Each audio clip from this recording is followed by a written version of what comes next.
70 ans après la Seconde Guerre mondiale, on a découvert aux quatre coins du monde des films en couleur exceptionnels.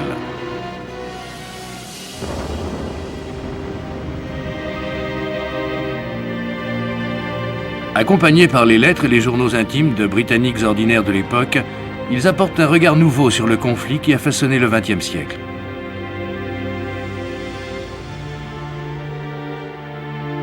Aujourd'hui, les auteurs de ces lettres, les réalisateurs de ces films amateurs et leurs acteurs témoignent et se souviennent.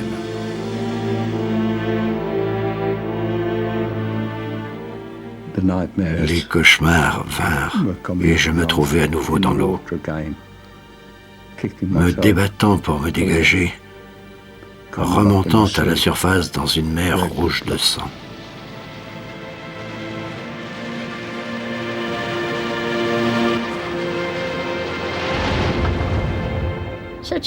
Une horreur, du début à la fin. Nous ne voulions pas d'une guerre. Les gens n'avaient pas idée de ce que cela allait signifier. Ça transforme des êtres civilisés en fauves. Il est indispensable que les gens se transforment en fauves pour pouvoir faire la guerre. This is no war of chieftains or of princes, of dynasties or national ambition. This is a war of the unknown warrior.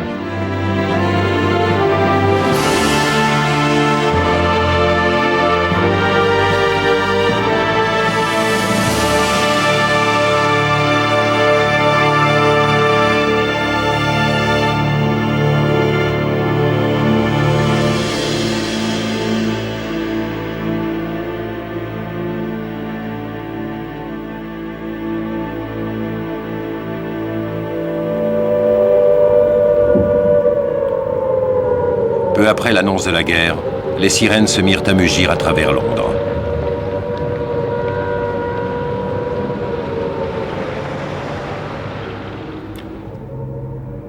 Gwyneth Thomas travaillait au Highgate Hospital. Après la déclaration de guerre, elle a décidé de tenir un journal. Chaque soir, elle s'asseyait à sa table pour décrire les événements de la journée. Lorsque la guerre a éclaté, un des médecins est venu me voir dans la salle avec des masques à gaz et il m'a dit de les passer à chaque patient. Je n'ai pas pu. Les patients ne pouvaient pas respirer, ils étaient terrifiés. Ils pleuraient et me suppliaient de ne pas les obliger à les mettre. Je n'ai pas eu le cœur de les forcer.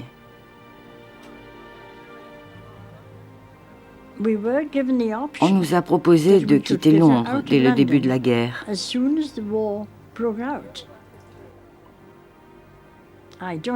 ne crois pas qu'il y ait eu plus de 2 infirmières qui soient rentrées chez elles. Non, nous sommes restés pour aider.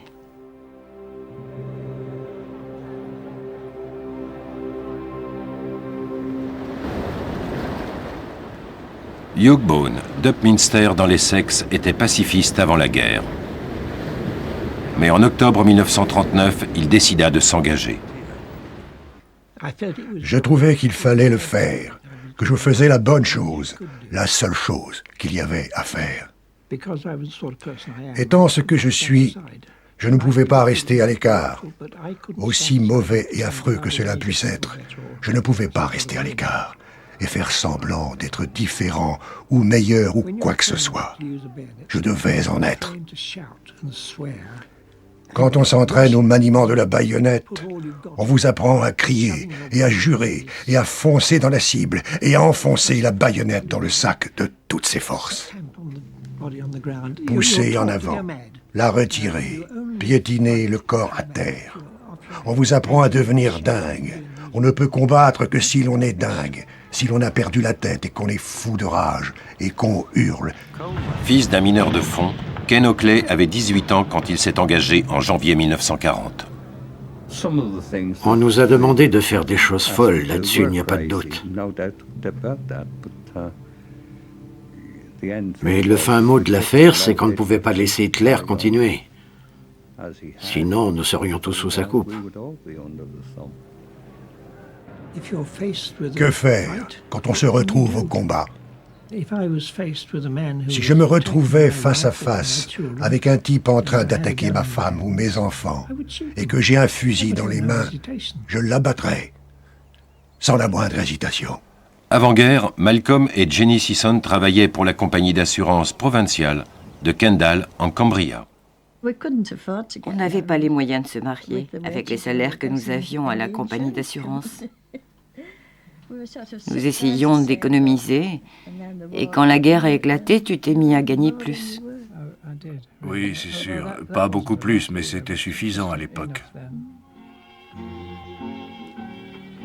Quand Malcolm s'engagea dans la RAF, ils purent enfin se marier, à l'église de Saint-Peter d'Eversham. La grand-tante de Jenny filma la noce en couleur.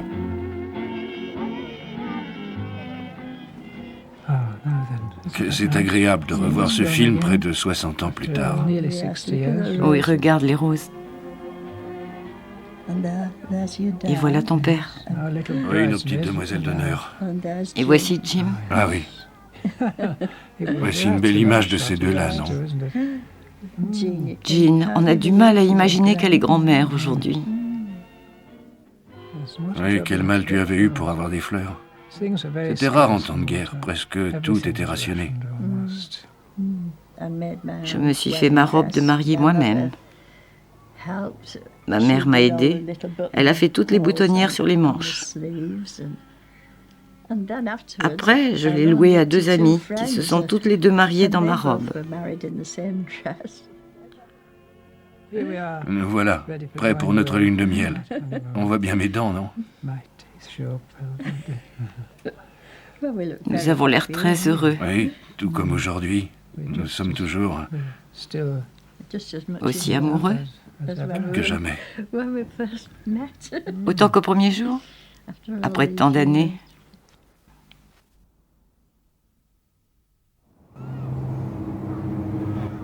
Mary Blomfield habitait dans Graceford Avenue à Coventry. Elle écrivit son journal intime presque chaque jour. Le 8 juin 1940, elle note ses craintes d'un débarquement allemand. On dit que des parachutistes déguisés en hommes d'église ont été largués en Norvège. Les femmes ont plus particulièrement peur car on raconte que celles qui sont jeunes et saines peuvent être envoyées dans une ferme à bébés en Allemagne afin de procréer avec des Allemands. On a toutes décidé qu'on devait avoir une pile de grenades dans la chambre, près de la fenêtre, au cas où les Allemands remontent notre rue avec leurs tanks.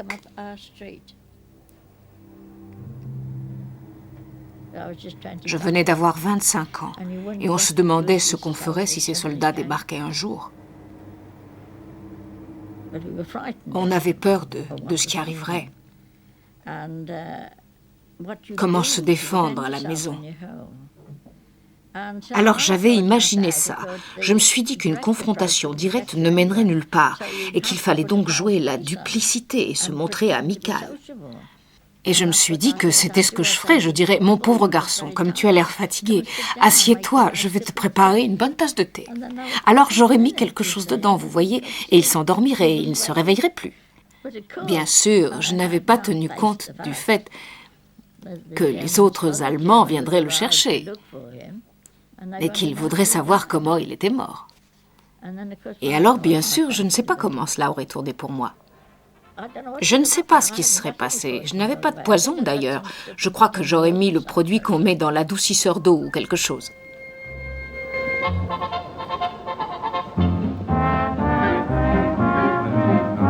When the homeland is in danger and there's trouble in the air, we forget our little squabbles and it's Christmas beware.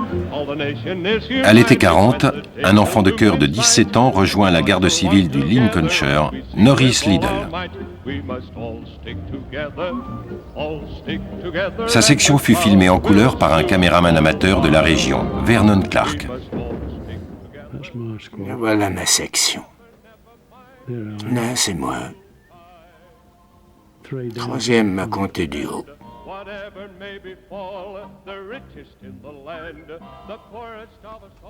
J'avais 17 ans et il cherchait des recrues. Alors je me suis dit, pourquoi pas? C'est une question de loyauté envers son pays.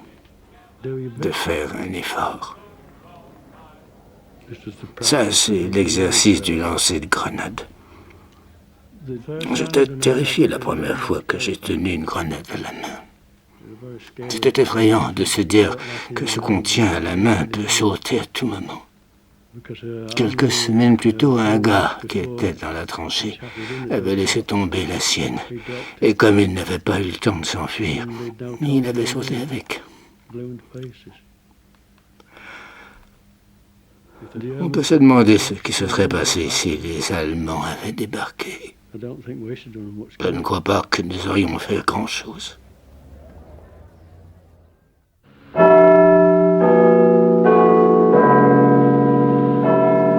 Les programmes de la radio, et particulièrement les discours de Churchill le soir, remontaient le moral des familles séparées par la guerre.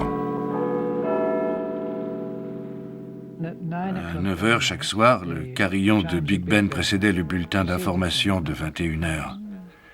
Et nous deux, nous pensions l'un à l'autre au même instant. C'était une espèce de rendez-vous spécial. C'était notre lien spirituel. Et puis nous avions tous foi en Churchill, Winston Churchill.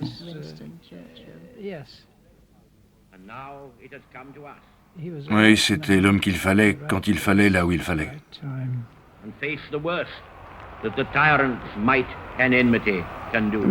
Nous sentions qu'il nous sortirait de ça. Nous vénérions notre Churchill. Aucun homme nulle part n'était aussi grand que Churchill. Et il eut bien du mal à nous conduire là où il nous a conduits. Il venait régulièrement nous encourager à la radio. Nous les combattrons sur les plages, nous les combattrons dans les airs. Nous ne serons pas vaincus. Il était merveilleux.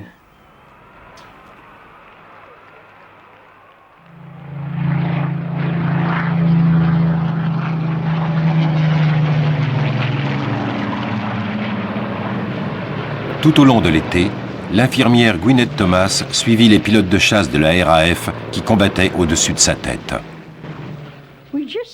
On restait là. On n'imaginait pas une seconde qu'il pouvait nous tomber dessus. Cela nous paraissait impossible. Alors je regardais nos gars dans le ciel.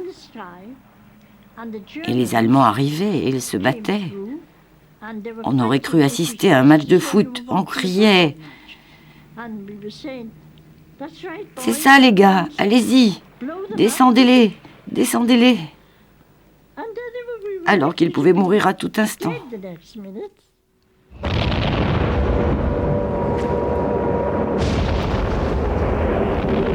La bataille d'Angleterre fut gagnée, mais les bombardiers d'Hitler se mirent à ravager les villes britanniques.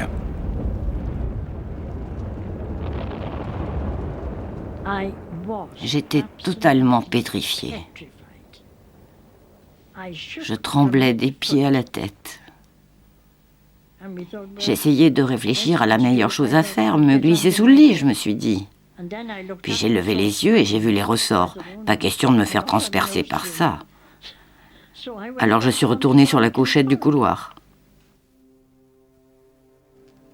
À la fin de chaque raid, Gwyneth revenait à son journal intime. 26 septembre.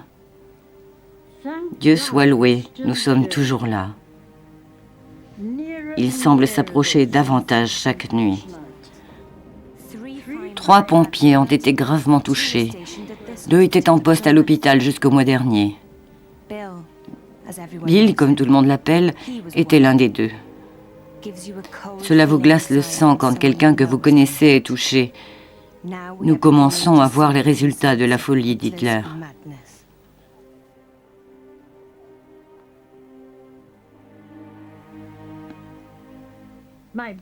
Mon cahier était toujours dans ma chambre. Après mon service, je rentrais et j'écrivais ce que j'avais vécu. L'écriture est ma thérapie. Dès que je suis tourmentée par quelque chose, je le mets sur le papier.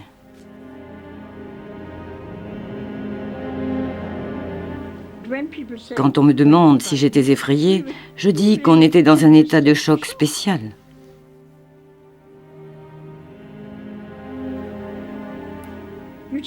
On agissait comme des automates. On y était tellement habitués. Où que vous alliez, vous descendiez, une rue que vous connaissiez, avec ses rangées de maisons, et il n'y avait plus rien. J'ai vu une rue tout entière disparaître. La plupart de ses habitants ont été tués. Je regardais par la fenêtre quand cette bombe est tombée.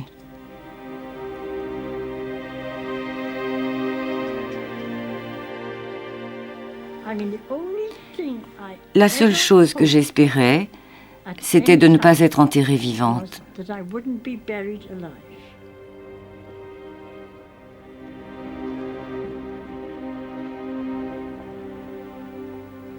Je ne sais pas comment on a fait, ne me demandez pas comment on a survécu, je n'en sais rien.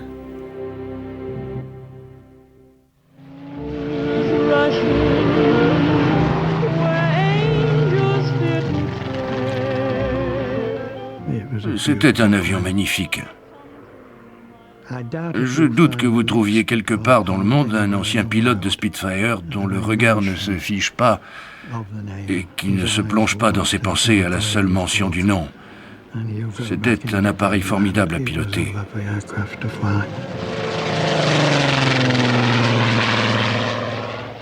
Après la bataille d'Angleterre, tous les adolescents du Royaume-Uni voulaient devenir pilotes de Spitfire, sans exception.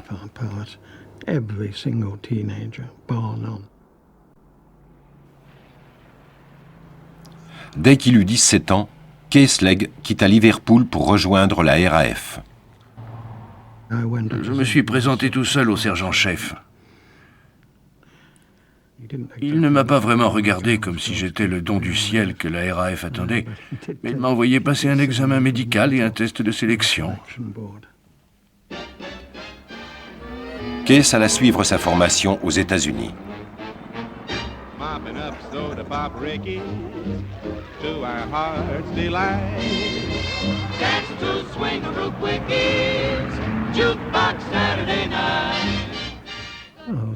Me voici dans la chaise longue, comme toujours, très gêné. On fait les zouaves dans le jardin.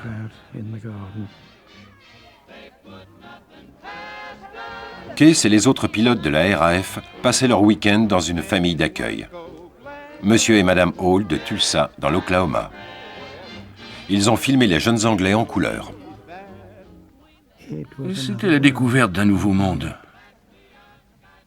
Après une Angleterre usée par le blackout et les rationnements, c'était un pays vaste et riche qui s'ouvrait à nous. On avait droit quasiment tous les jours à des sermons sur la bienséance. Un truc comme siffler les filles, disons, était un crime capital. Ça ne se faisait pas du tout. Misère. C'est moi à droite en train d'essayer de m'esquiver.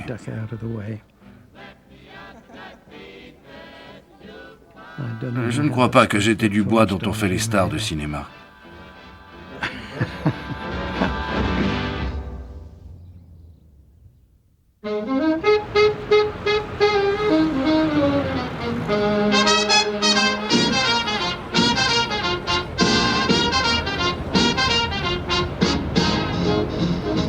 Du haut de ses 16 ans, Dawn Gould était fascinée par la prestance et le charme des GI qui affluaient au Royaume-Uni.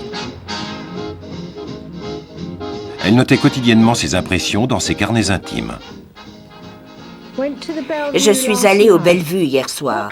Le Hawks et Freeman se transforment en boîte de nuit pour Yankees. Ça alors. Harry Burman m'a apporté quelques disques. In the Mood de Glenn Miller. You Made Me Love You et The Wood Shopper's Ball d'Harry James. On a dansé la conga et le jitterbug. Oh, maman, Ange de Serpent. Ange de Serpent était un marin latino-américain. C'était le plus merveilleux des danseurs. Quand vous aviez un bon partenaire, toute la salle venait faire le cercle autour de vous et ça vous excitait encore plus. C'était fantastique. Comme j'étais grande, je faisais souvent sauter mon partenaire dans mes bras au lieu du contraire. Et après, je le transportais à travers la piste de danse et le déposais sur une chaise.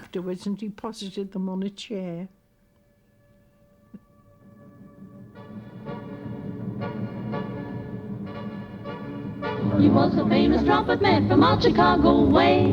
He had a boogie style that no one else could play. He was the top. Hormis l'accent qu'on connaissait déjà par les films, je crois que c'était leur manière. Ils étaient tellement polis. Ils vous disaient toujours « Madame, excusez-moi madame, je vous demande pardon madame », des choses auxquelles on n'était pas habitué.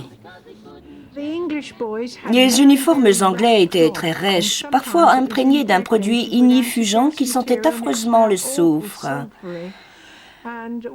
Ceux des Américains étaient taillés dans des tissus de très bonne qualité et on voyait tout de suite la différence. Ils avaient aussi l'avantage de la lotion après rasage, des belles dents blanches, des beaux uniformes. Nos gars étaient un peu jaloux, bien sûr, ça se comprend. Il y avait un peu d'animosité. Ils avaient plus d'argent que nous. Nos soldes n'étaient pas très élevés. Et ils n'avaient pas peur d'étaler, vous savez, de frimer. Ce qui avait tendance à nous mettre légèrement mal à l'aise.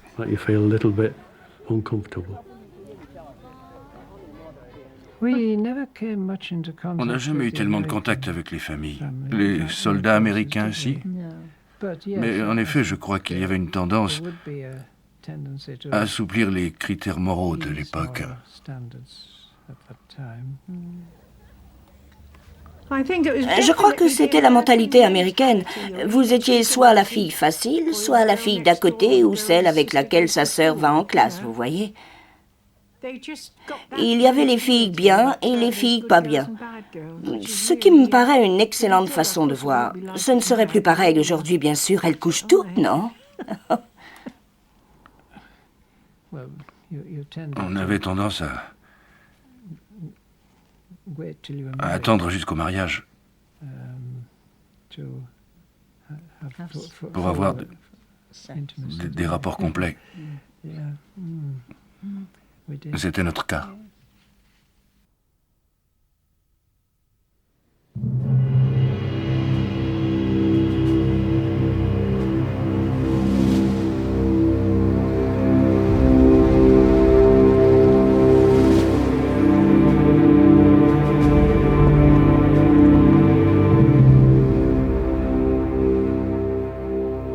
En juillet 1943, un matelot de seconde classe de 22 ans, Ken Oakley, écrivit ce qu'il vécut lors du débarquement en Sicile. Quand je lis ça, je me demande comment diable j'ai pu m'en sortir de toutes les choses décrites ici. Je n'étais qu'un gamin de la campagne. Et j'ai rejoint la marine et j'ai appris à venir à bout de tout ça. Et j'ai réussi à m'en sortir.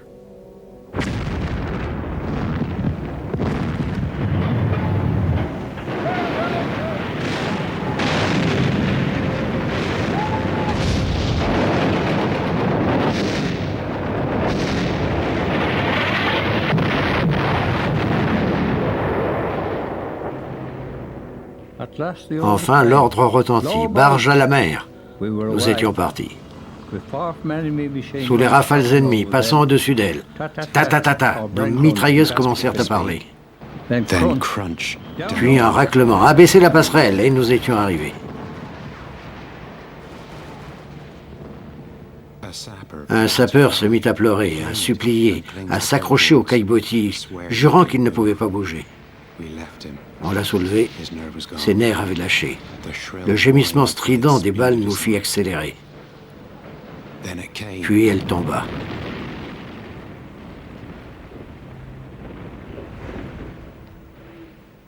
Il y eut un boum,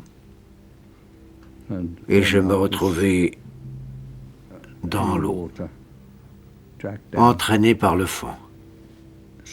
Quelqu'un m'a grippé par les pieds, essayant de s'accrocher à moi. Je ne pouvais pas remonter. Je finis par me dégager et remonter à la surface, au milieu d'une mer pleine de sang. Des bras, des jambes, des boyaux. Je ne mangerai plus jamais de tripes de ma vie, parce que c'est à ça que ressemble la chair d'un homme éventré.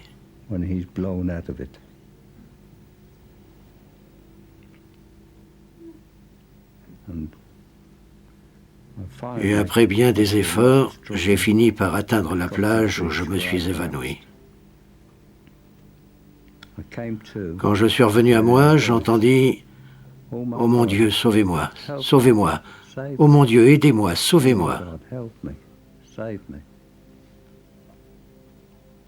J'ai regardé, je suis allé à la passerelle. Sur la passerelle se trouvait l'aumônier avec qui j'avais parlé sur la barge de débarquement.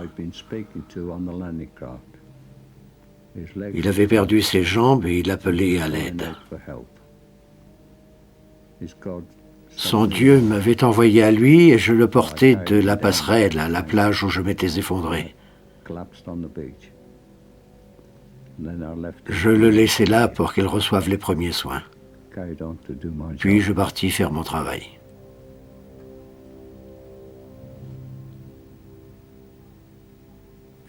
Quelques jours plus tard, ce qui m'était arrivé sur la plage me revint.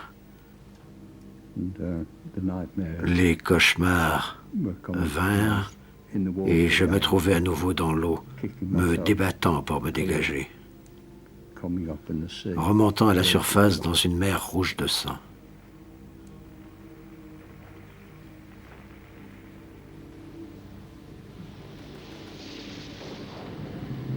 Je pouvais chasser ça de ma tête dans la journée avec ce que j'avais à faire, mais la nuit, quand je m'allongeais pour dormir, tout me revenait.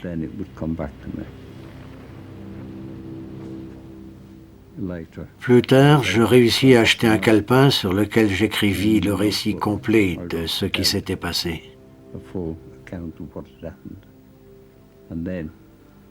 Alors mes pensées s'apaisèrent et je pus oublier temporairement les événements traumatisants survenus sur cette plage de Sicile.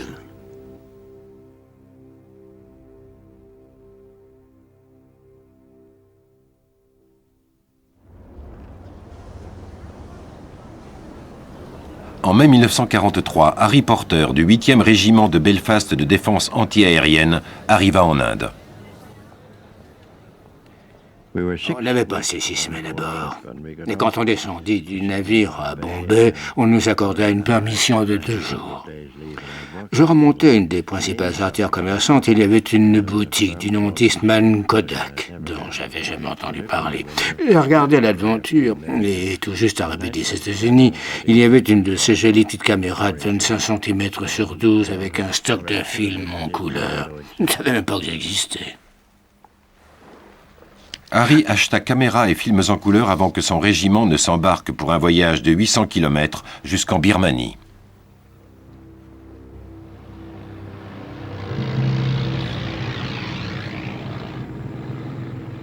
Malheureusement, au moment où on atteignait la frontière de la Birmanie, on apprit que toute caméra était désormais interdite à l'est du Brahmapoutre. Mais je me suis dit que puisque j'avais ma caméra, autant la garder. Alors, progressivement, je trouvais le courage de la sortir ici et là.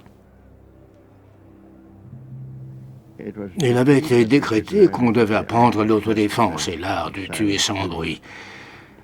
Là, c'est moi qui désarme un des gars armés d'un poignard.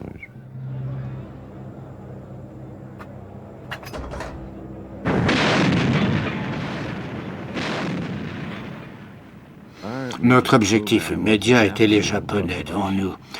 On n'en revenait pas qu'après avoir fait sauter le toit de leurs bunkers ou de leurs abris, ils refusent de se rendre comme n'importe quel soldat sensé et se fassent harakiri. Mais on n'avait pas de haine particulière contre eux, ils faisaient leur boulot comme nous. La haine est venue après la guerre, quand on a appris les atrocités.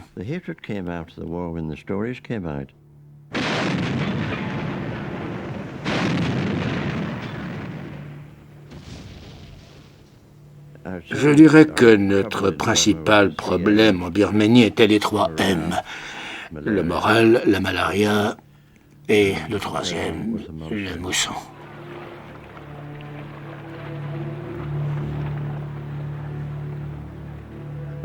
On combattait la mousson comme on pouvait, mais on n'a pas tardé à réaliser qu'on ne pouvait pas déplacer notre équipement lourd durant la mousson parce qu'elle transformait tout en boue. Tout était détrempé, les vêtements, les provisions, tout.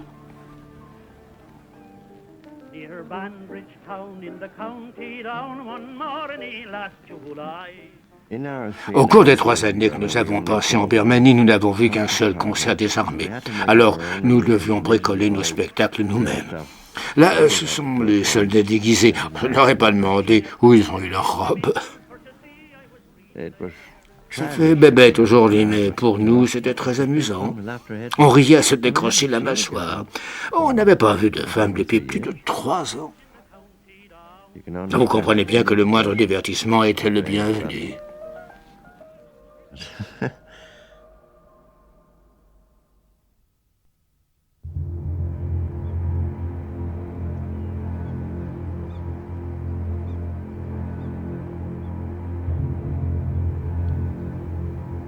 À 26 ans, la romancière Moira MacLeod préparait avec le commandement naval le débarquement en Europe. Elle tenait un carnet de bord secret. Le dimanche après-midi fut calme et angoissant. Des interdictions formelles avaient été proclamées. Pas de contact avec les civils, pas de communication téléphonique privée, et tout le personnel naval confiné à son poste. Nous savions que le jour J approchait, mais personne n'en connaissait la date. La mer était recouverte de navires. On pouvait quasiment passer de l'un à l'autre en marchant. C'était une chose proprement incroyable.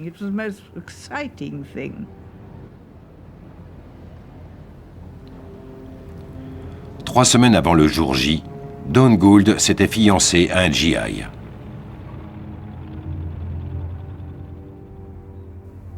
Il se nommait Stewart et il faisait partie de la première division américaine. C'était un beau ténébreux, j'étais littéralement folle de lui. Ils ont été enfermés dans leur baraquement pendant plusieurs jours et personne n'était autorisé à sortir. Alors j'y suis allée avec quelqu'un dans une Jeep et j'ai pu le retrouver et lui dire au revoir.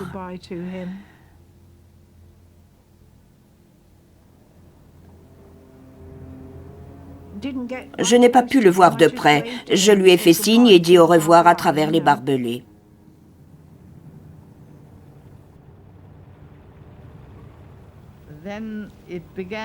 Cela devenait plutôt pathétique. On n'arrêtait pas de me remettre des enveloppes à poster pour la famille, avec l'argent pour les timbres. Cela devenait très émouvant.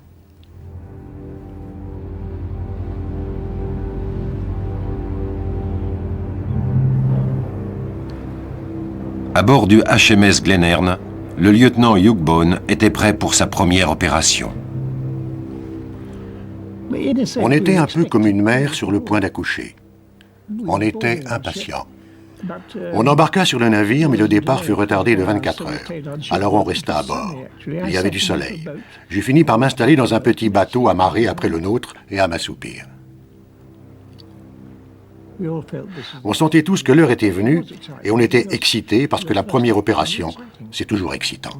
Mon expérience personnelle n'a rien d'original. Ce n'est qu'une fois qu'on sait de quoi il retourne qu'on commence à avoir peur.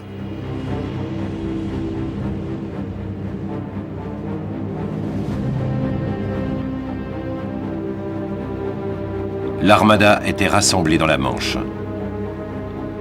Pour Hugh Bone et 1 million d'hommes, l'attente prendrait bientôt fin.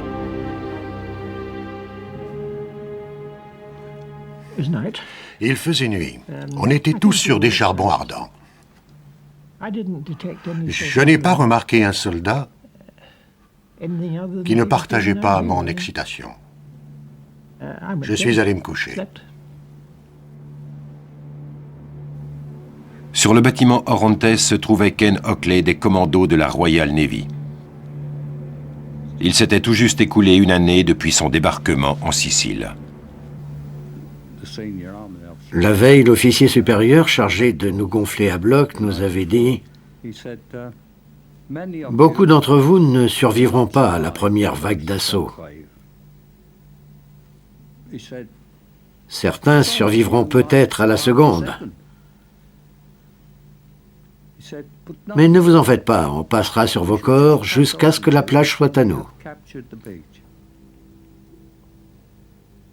C'est ça votre mission. Vous devez prendre la plage. »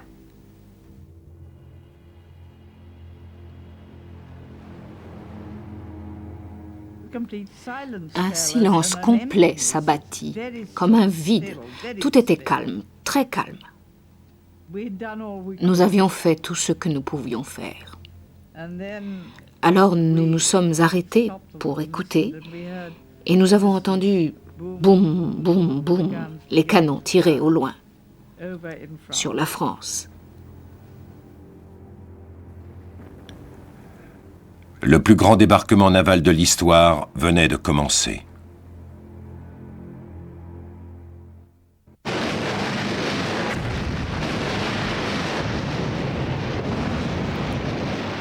Le jour J. À 5h30 du matin, les bâtiments alliés se mirent à bombarder les côtes françaises. On prend place dans les barges. L'aumônier dit ses prières. Tu t'assois sur un bout de bois, 3 rangées comme ceci, l'un derrière l'autre, tête baissée.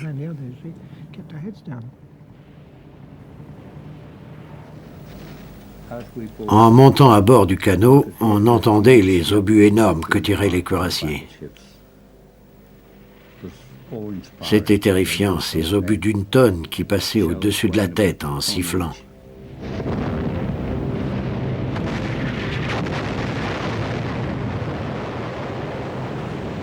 Dans une lettre à sa mère, Hugh Boone décrit les horreurs du débarquement. À présent, on entendait les mitrailleuses ennemies, les explosions de leurs roquettes sur la plage. On empoignait à nos armes.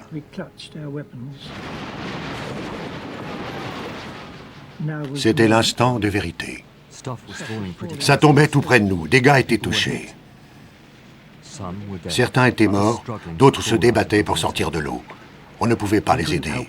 Notre boulot était d'avancer. C'était une vision de cauchemar, des hommes appelant à l'aide. Je voulais arracher un gars des vagues, mais il avait l'air mort. Je n'avais pas le temps et mon devoir m'appelait.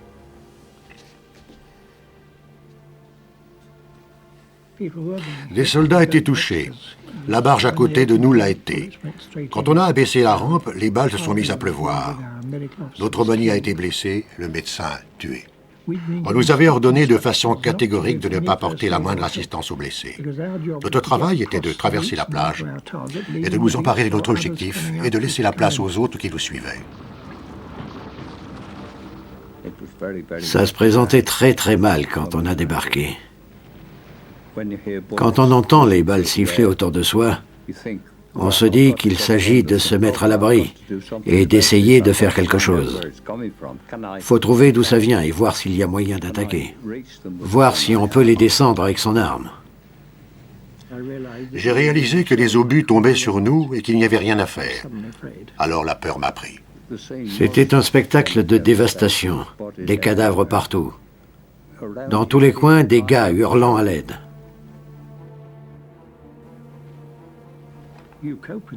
Tu t'y fais en disant que tu n'as pas le choix, qu'il faut avancer.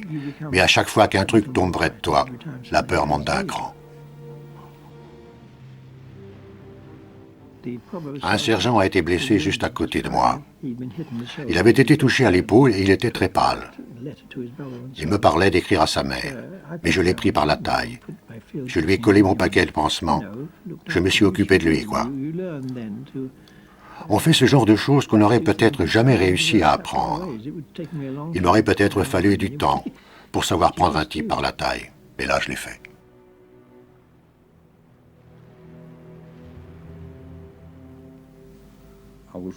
Je travaillais sur le bord de l'eau et j'ai entendu une cornemuse.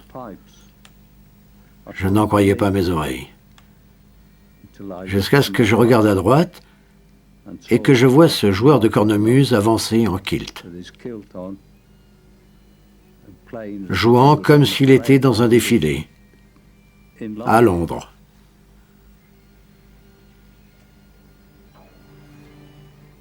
Alors, tout le 6e commando forma une grande colonne par 3. Et avec Lord Lovat et le joueur de cornemuse en tête, ils débarquèrent de la barge, traversèrent l'eau, montèrent sur la plage et entrèrent dans le village, le joueur de cornemuse jouant devant eux. J'entendais la chose la plus impressionnante que l'on puisse imaginer.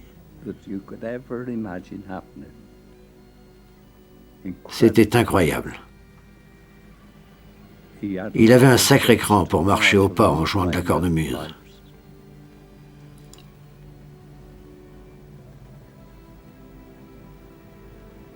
Il a remonté le moral de tout le monde sur la plage ce jour-là. S'il pouvait jouer de la cornemuse, alors les Allemands, ils n'étaient rien.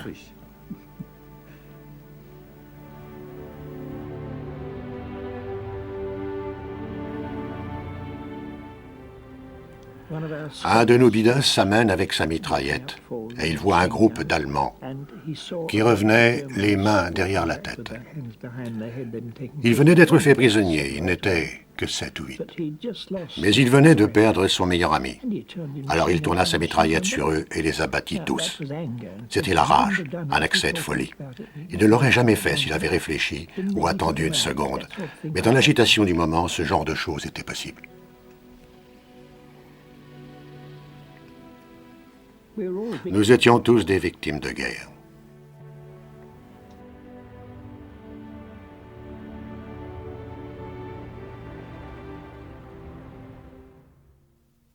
À Weymouth, Don Gold attendait des nouvelles de Stewart, son fiancé américain.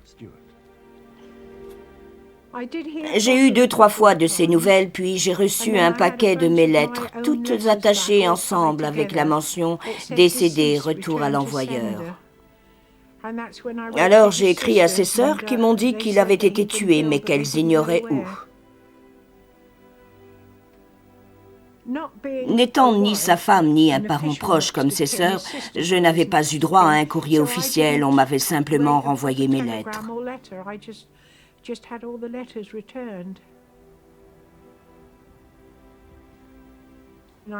Il me restait les souvenirs de Sicile et d'Afrique du Nord qu'il m'avait donnés, les lettres qu'il m'avait écrites, c'était tout ce que j'avais. Et quelques photos.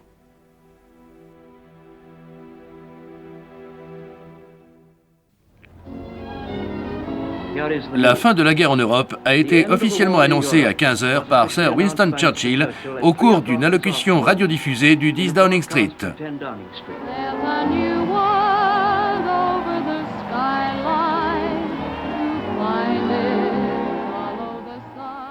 Nous étions tellement excités. Londres se réveillait.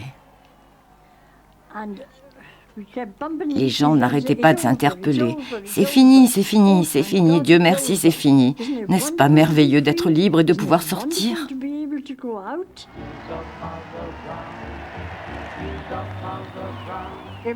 On entendait partout « Maintenant, mon Jack ne sera pas tué. Maintenant, notre John va rentrer à la maison. » Et tout le monde disait « Dieu soit loué, ils vont tous bientôt revenir. » C'était comme 20 fêtes, 20 carnavals à la fois.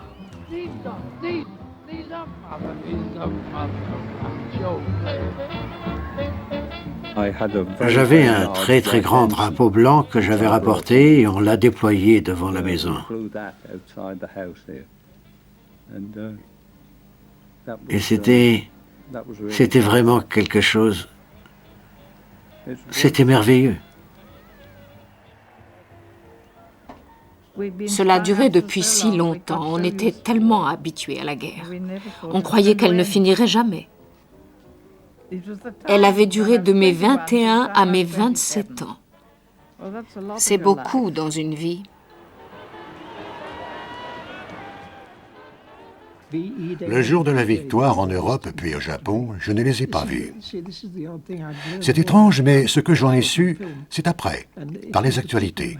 C'était ceux qui n'avaient pas combattu qui faisaient la fête. Ceux qui s'étaient battus étaient encore là, ou morts, ou dans un hôpital.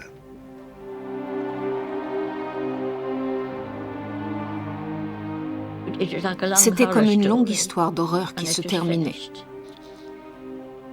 Ce n'était pas la grande allégresse, ça n'était pas possible. Trop de gens avaient été tués, et des fils, et des maris, et des amis, et des voisins. Et c'était tellement... Je ne peux pas le décrire, vraiment. Une horreur, du début à la fin. Nous étions ravis d'avoir battu Hitler, mais d'un autre côté, la vie était devenue très dure.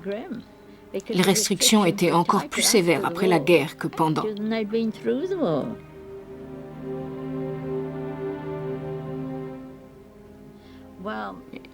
J'ai fini par faire une dépression nerveuse, comme beaucoup de gens.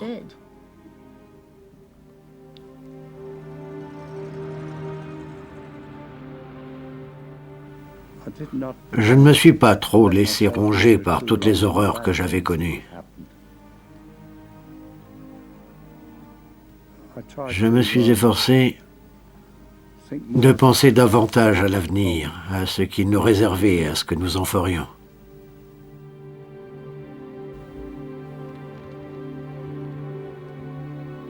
« 60 ans plus tard, les paroles de Churchill restent exactes.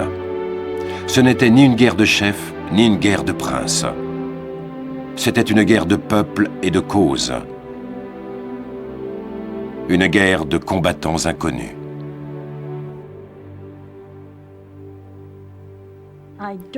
Je ne critique pas les jeunes qui disent qu'ils en ont assez entendu parler. Comment pourraient-ils comprendre ce qu'on a traversé? Comment pourriez-vous compatir si vous n'avez pas idée de ce que c'était?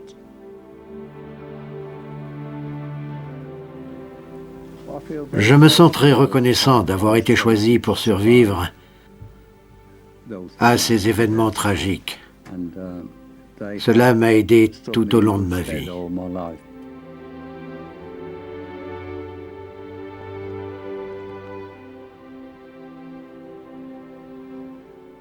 La vie est pleine de larmes. La vie est ainsi faite que l'on doit pleurer et on ne peut y échapper. On ne peut pas tourner le dos à la vie.